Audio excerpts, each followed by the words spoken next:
شاومي ريدمي 10 اكس 4G. أعلنت عنه شركة شاومي بتاريخ 26 ماي. خاوتي قبل ما نبداو المراجعة ديروا لنا جيم الفيديو باش يلحق الناس اخرين مهتمين بهذا الهاتف ولا حابين يشريو ما عرفوش يشريو. ما تنساوش ديروا ابوني باش تلحقكم مراجعات اخرى ان شاء الله.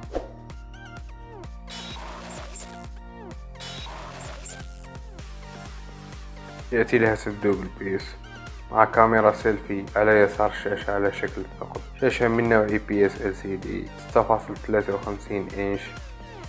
تحت الشاشة من الواجهة الأمامية 83.5%. شاشة بدقة Full HD Plus 2340 في 1080 بأبعاد طولية 19.5 على 9. معدل بكسلات 395 بكسل لكل إنش. طبقة الحماية Corning Gorilla Glass 5. نظام التشغيل في هذا الهاتف يجيب أندرويد 10 بواجهة MIUI 11. معالج من شركة ميدياتك هيليو جي 85 12 نانومتر. أوكتا كور 2 أنوية في 2 جيجا هرتز و6 أنوية في 1.8 جيجا هرتز.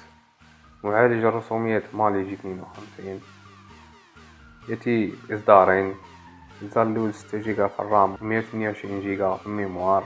4 جيجا في الرام و 128 جيجا في الميموار. 3 كابلوكات ميموار ميكرو SD. يجيب 4 كاميرات، الأولى بدقة 48 ميجا بكسل، الثانية 8 ميجا بكسل تصوير العريض، الثالثة 2 ميجا بكسل تصوير الماكرو، الرابعة 2 ميجا بكسل تصوير بخاصية العزل في الخلفية مع فلاش LED. يدعم التصوير بتقنية HDR وبانوراما.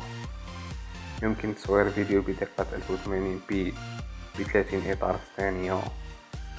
كاميرا سيلفي 13 ميجا بكسل.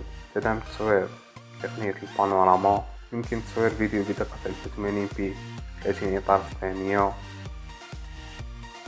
من أسفل الهاتف سماعات خارجية، منفذ 3.5 ملم جاك لسماعة الأذن، ومنفذ شحن منه تايب سي.